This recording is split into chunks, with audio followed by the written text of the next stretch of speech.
"I'm not finished foraging," Fredle protested. There was something on the floor behind the table leg. It didn't smell like food, but you could never be sure. Besides, if it wasn't food, Fredle wondered, what is it? "That's metal," Axel said, adding, "Mice don't eat metal, Fredle," as if he didn't already know that. "You're a poet and you don't know it," he snapped back, touching the round, thin disc with his nose. In the dim light of the nighttime kitchen where all colors were dark, this thing gleamed as silver as the pipes in the cupboard under the sink. It smelled of humans. Fredle wondered what they might use it for, and why its edges were ridged. He wondered about the design on its surface. He'd never seen anything like it. Was that a nose sticking out? An eye? And where was the body if this was a head? He wondered, but he wasn't about to ask his cousin. Sometimes he got tired of knowing less and being bossed around. "Metal rhymes with Fredle," he explained to irritate her. "I'm not waiting around any longer," Axel announced, and she scurried off. Fredle planned to follow, just not right away. He tried licking the metal thing. Cool, and definitely not food. He raised his head and, ears cocked, peered into the darkness. A mouse could never know what awaited him out in the kitchen. There might be crusts of bread or bits of cookies, chunks of crackers, forgotten carrot ends, or the tasteless, thick brown lumps that sometimes rolled up against a wall behind the stove or under the humming refrigerator. There were brown things in the cat's bowl, too, if you were hungry enough, if you dared.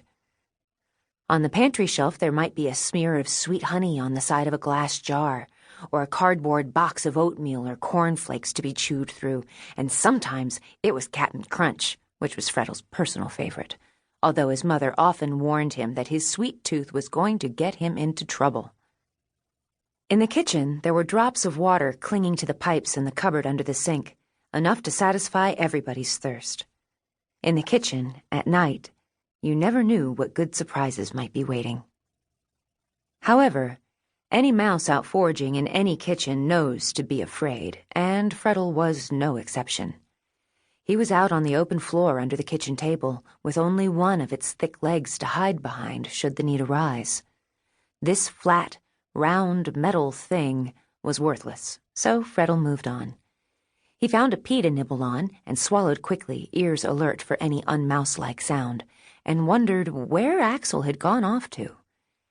He knew better than to stop eating before he was entirely full.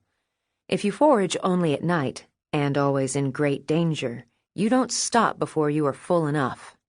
Otherwise, you might have to wake early and wait a long, hungry time before the kitchen emptied and the mice could go out foraging. Fredle would finish the pea before he ran off to find his cousin. He nibbled and chewed. Crack! The kitchen mice froze and listened. After a few long seconds, they all dashed back to the small hole in one of the pantry doors, shoving and crowding one another to get to a place where the cat, alerted by the sound they all knew was a trap closing, could not get at them. Only when he was safe on the pantry floor behind the closed doors did Fredle step aside and let the rest of the kitchen mice pass him by.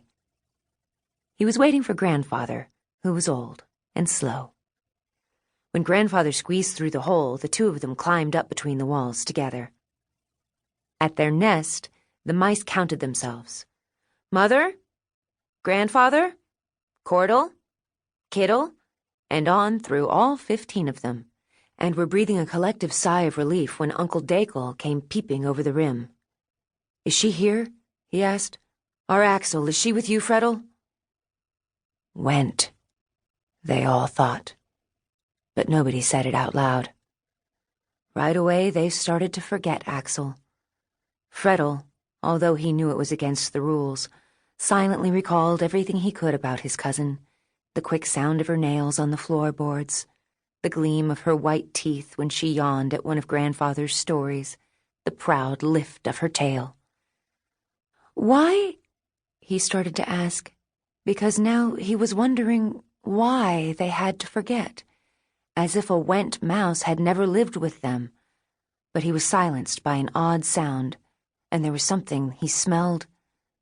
Everybody froze, as mice do when they are afraid, waiting, motionless and, they hoped, invisible.